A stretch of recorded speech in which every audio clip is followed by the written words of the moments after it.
그리스도 중심 성경 읽기 리딩 지저스. 사사기. 약속의 땅에서 참혹한 실패를. 사사기는 여러 면에서 여호수아서와는 다른 모습을 보여줍니다.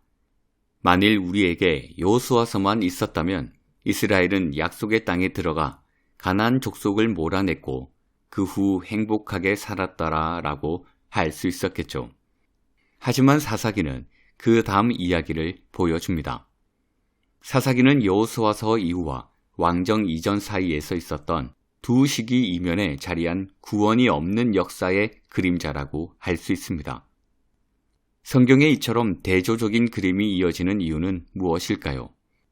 여호수아서에 기록된 승리는 하나님께서 주권자이시며 자기 백성에게 온전한 승리를 주시고 사방의 적들로부터 안식을 주시는 분임을 강조하지만 죄와 패배를 다룬 사사기의 암울한 기록은 궁극적으로 이 세상이 승리의 장소가 아님을 일깨워줍니다.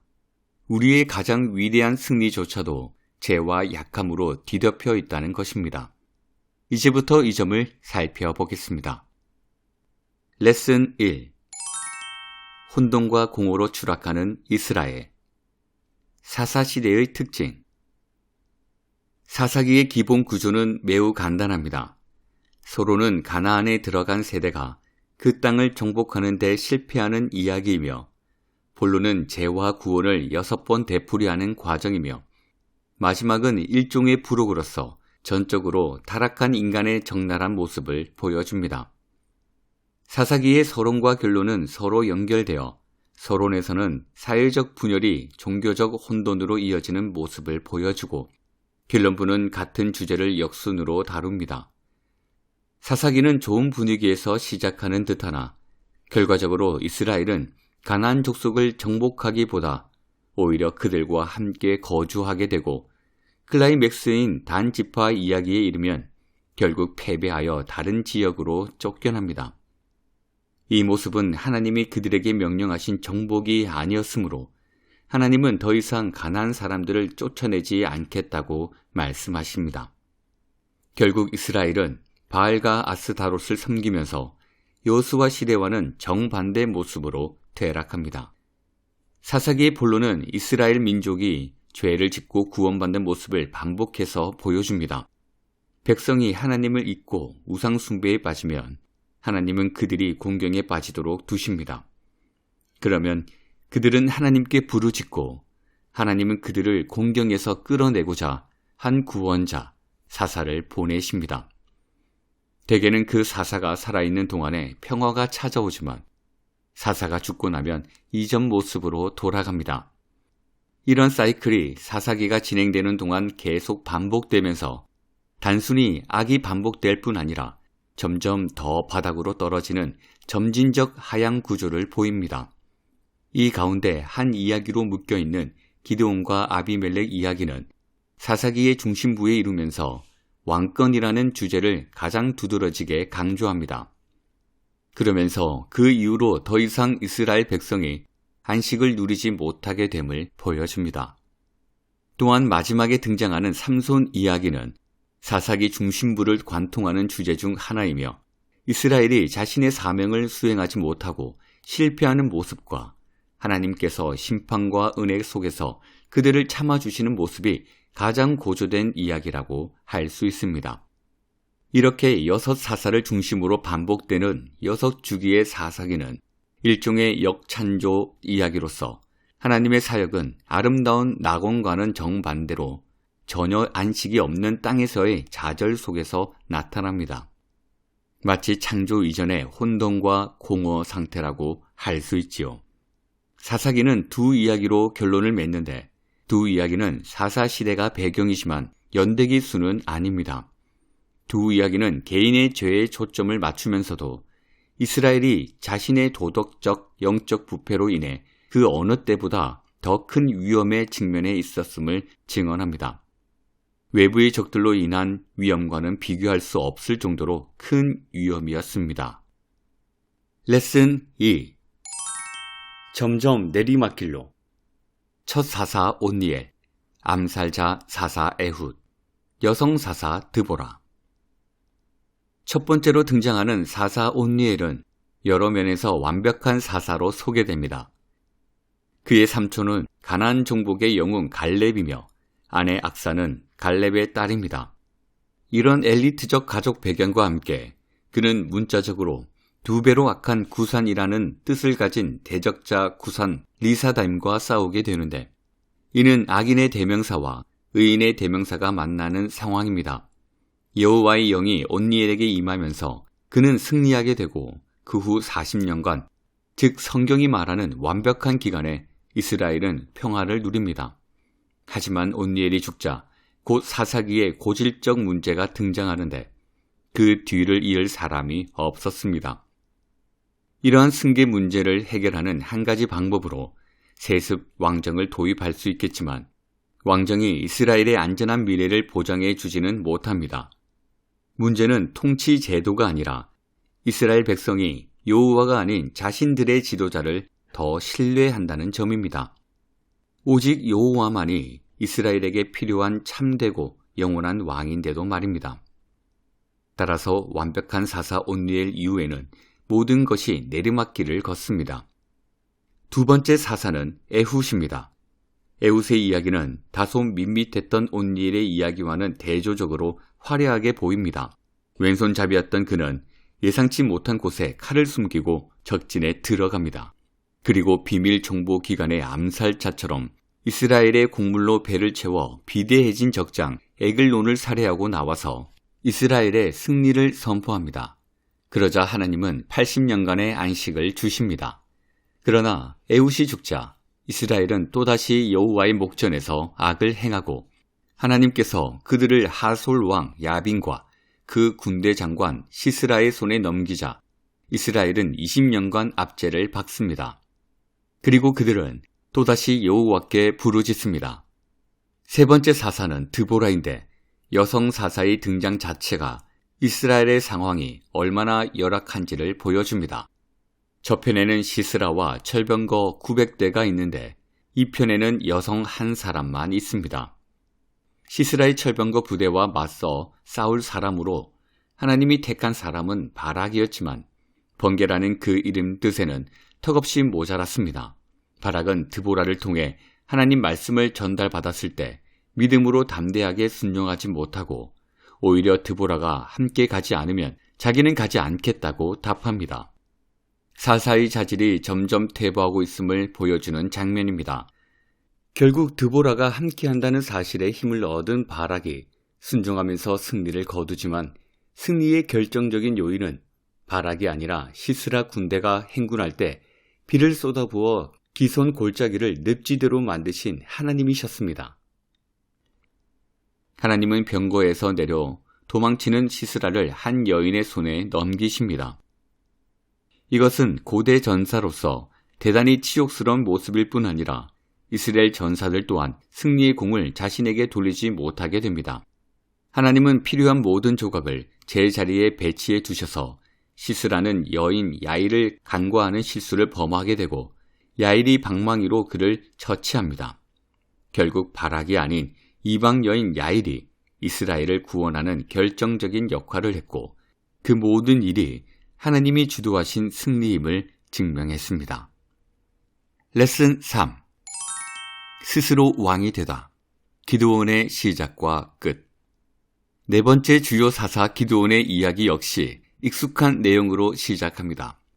이스라엘 자손이 또 악을 행하자 하나님은 그들을 미디안과 아말렉의 손에 넘깁니다.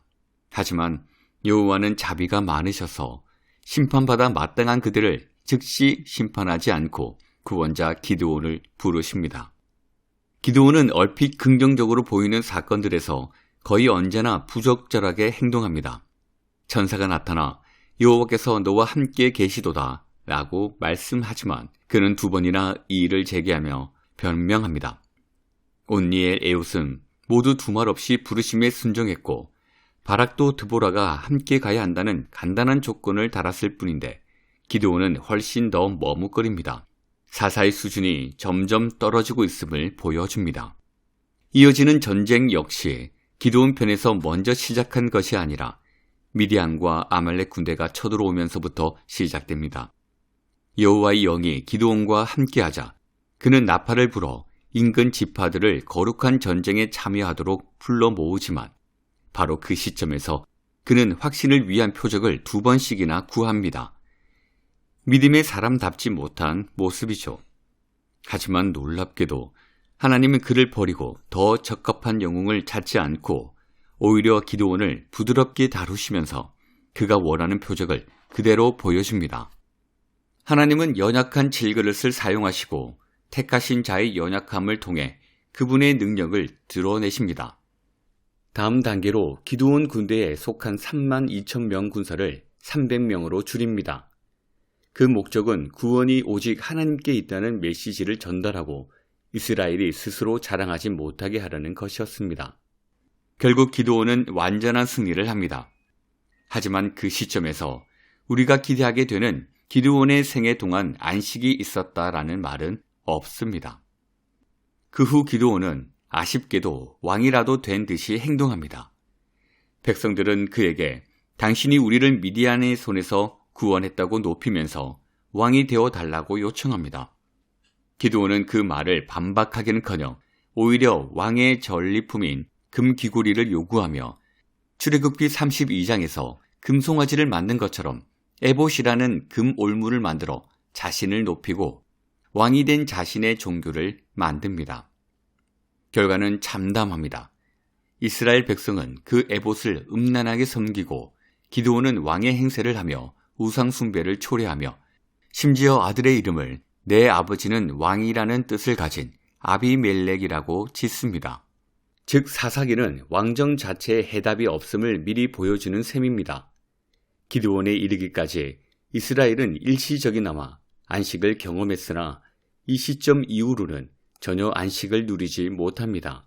오히려 아비멜렉 이후 사사기는 급격히 내리막길을 하강하면서 이스라엘은 적들로부터 구원을 얻은 이후조차도 더 이상 안식을 경험하지 못하게 됩니다. 레슨 4. 망년된 맹세로 딸을 죽이다. 입다의 서원.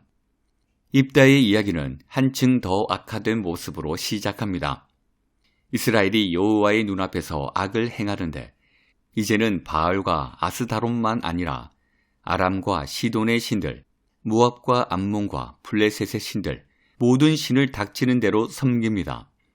그 결과 여호와는 그 백성을 암몬 자손과 블레셋 사람들에게 넘기시고 다시 공경에 빠진 이스라엘은 여호와께 부르짖습니다. 그러나 여호와께서는 그들을 구하지도 않고 선지자를 보내 회개를 촉구하지도 않습니다. 결국 암몬 자손이 쳐들어와 길르앗에 진을 치자 길르앗 사람들은 누구든지 전쟁을 이끌 사람을 그들의 머리로 세우겠다고 했는데 그 제안을 받은 사람이 바로 입다였습니다. 여호와의 영이 입다에게 임하자 입다가 군사를 모아 암몬 자손과 싸우고 여호와께서는 그들에게 큰 승리를 주시지만 핵심은 이 이야기에 우연히 들어가 있는 것처럼 보이는 구절입니다. 승리의 눈이 먼 입다는 어떤 대가를 치르더라도 이기기만을 바랍니다. 그래서 자신이 승리하고 돌아올 때 누구든지 그 집에서 나와 그를 맞는 자를 번제물로 드리겠다고 맹세합니다. 전쟁에 승리하고 돌아오는 병사를 맞아주는 것은 언제나 여인들이었기 때문에 입다가 인간 재물을 염두에 두었음은 거의 확실합니다. 여기서 우리는 입다 시대의 이스라엘이 얼마나 종교적으로 깊이 타락했는지를 보게 됩니다. 입다는 공적으로는 재판장이신 하나님 손에 일을 맡긴다고 해놓고 뒤에서는 판결이 자기 뜻대로 내려지도록 재판장에게 거래를 제안한 격입니다. 물론 여호와께서 암몬 자손을 그의 손에 넘겨주셔서 자신이 기대했던 결과를 얻었지만 그의 소원이 그를 괴롭힙니다. 돌아오는 그를 맞이한 사람은 그의 외동딸이었습니다. 그녀는 승리한 전사를 맞이하는 전통적 환영 의식으로 소고를 잡고 춤을 추며 기쁨으로 아버지를 맞습니다. 입다는 자기 옷을 찢으며 애통하지만 그 와중에도 그의 애국은 자신을 위한 것이었습니다. 너는 나를 참담하게 하는 자요. 너는 나를 괴롭게 하는 자 중에 하나로다. 라는 그의 말은 마치 딸이 이 참사의 원인이라고 지적하는 듯합니다. 반면에 입다의 딸은 매우 다른 모습을 보입니다. 딸은 아버지를 비난하지 않고 오히려 여호와께서 약속을 지키신 것처럼 아버지도 그 맹세를 지키라고 요청하면서 자신을 완전히 내려놓습니다. 하지만 이삭 때와는 달리 이번에는 입다의 손을 멈추시는 하늘의 소리가 들리지 않습니다. 다른 누군가의 죄 때문에 무고한 자녀가 죽어야 했습니다.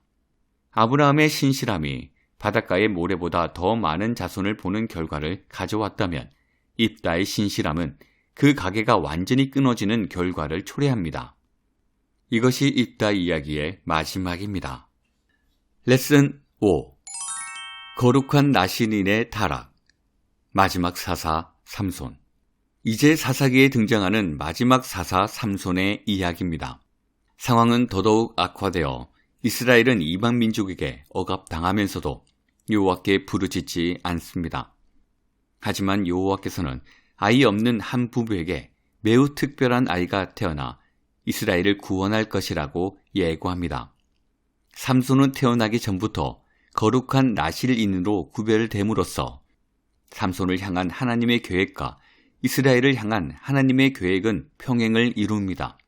즉 거룩한 나실인으로 구별되고도 전 생애를 통해 실패한 삼손의 이야기는 거룩한 제사장 나라로 부름을 받고도 실패한 이스라엘의 모습을 그대로 반영합니다. 삼손은 나실인으로 구별되었음을 안중에도 두지 않았습니다. 자기 좋은 대로 블레셋 여인과 결혼하고 싶어서 그 여인에게 가다가 포도원에서 사자를 만나 맨손으로 죽입니다. 얼마 후 그 여자를 아내로 맞으러 그 길을 다시 지나다가 죽은 사자에 고여있는 벌꿀을 발견합니다. 죽음이 부정하다는 사실을 무시한 채 꿀을 떠다가 먹고는 부모에게도 갖다 주지만 어디서 났는지는 밝히지 않습니다. 그리고는 음주를 즐기는 결혼잔치를 베풉니다. 이후 들릴라라는 이방 여인에게 빠져서 자기 힘의 근원을 털어놓고는 몰락의 길을 걷습니다. 블레셋 사람에게 잡혀서 마지막으로 여호와께 부르짖자 하나님께서 그의 힘을 회복해 주시지만 그 힘을 백성을 사용하기보다는 원수를 갚는 데 사용합니다. 결국 여호와께서는 블레셋인들을 삼손의 손에 넘겨주시고 삼손은 다곤 신전을 무너뜨리면서 죽습니다. 우리는 이러한 삼손을 미워하거나 본받으려고 해서는 안 됩니다.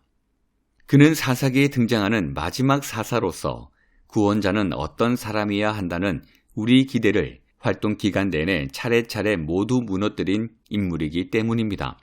거룩함을 위해 선택되었으나 타락을 선택했으며 한 주석가의 표현처럼 재성이 부산물로 전쟁의 승리를 거두면서 구원자 노릇을 했던 제못에 도취한 남봉꾼으로 살았습니다. 자신을 하나님의 종이라고 부르긴 하지만 이스라엘에게 필요한 하나님의 종은 아니었습니다. 삼손의 죽음에는 구원의 요소가 없습니다. 그를 통해 그 땅에 안식이 오지도 않았습니다. 우리에게는 삼손과는 다른 삼손보다 더 나은 다른 종이 필요함을 똑똑히 보여줍니다. 사사기의 마지막 5장은 사사기 중심 주제의 결말이며 전적 타락이 하나님을 완전히 떠난 사람들에게 미치는 영향력을 보여줍니다. 17장에서 18장의 단 지파의 이야기는 종교적 타락의 극치이며 19장에서 21장은 성적 타락의 극치를 보여주면서 소돔과 고모라의 범죄가 이스라엘 내부에서 재현되는 듯한 모습입니다. 1장이 각 지파의 연합과 거룩한 전쟁을 보여준다면 20장은 처참한 내전 이야기를 보여주면서 성전은 내전으로 바뀌고 그 내전은 쓰라린 경험만 남기며 끝이 납니다. 사사기 전체를 통해 하나님은 은혜를 베풀며 끊임없이 구원자를 보내시지만 이스라엘은 점점 더 타락해 갈 뿐입니다. 이스라엘에게는 참된 왕이 필요합니다. 그런 왕이 없어서 모두가 자기 소견에 옳은 대로 행하기 때문입니다. 어쩌면 인간 왕이 필요한 것이 아닐 수도 있습니다. 이어지는 역사가 그 사실을 보여줍니다. 리딩 지저스. 사사기 마지막에 이르러 우리는 한 후렴구를 접합니다. 그때에 이스라엘의 왕이 없으므로 사람이 각기 자기의 소견에 옳은 대로 행하였더라. 혼란 가운데 있던 이스라엘은 왕이 있으면 문제가 해결되지 않을까 생각합니다. 한 사사가 나타났다가 그가 죽고 나면 다시 리더십의 진공 상태를 경험하는 이스라엘이 단순히 제도를 왕정으로 바꾼다고 해서 그 문제에 벗어날 리는 없습니다. 왕이 있다는 것만으로는 충분하지 않고 바른 왕이 필요했습니다. 이스라엘의 영원한 안식과 삶을 안겨줄 진정한 왕이 필요했습니다. 그 왕은 누구입니까? 그분은 외적인 거룩함에서 그치지 않고 모든 의를 성취하시며 만 백성에게 진정한 구원과 생명수를 주시는 분이십니다. 또한 자기 백성을 위해 기꺼이 결박과 조롱을 당하고 채찍질과 죽임을 당하되 대적들에게 원수를 갚기 위해서가 아니라 자기 죽음을 통해 하나님과 원수된 이들을 하나님과 화목하게 하는 종의 형체를 지닌 왕이십니다. 새 밧줄이 삼손을 결박하지 못했듯 죽음조차도 감히 결박할 수 없는 그분, 장사한 지 살만의 무덤에서 살아나셔서 그 백성에게 온전하고 최종적인 안식을 주시는 그분은 바로 예수 그리스도십니다. 우리의 진정한 왕이요 하나님의 아들이며 하나님의 참된 종이십니다. 우리에게는 그 예수님이 필요합니다.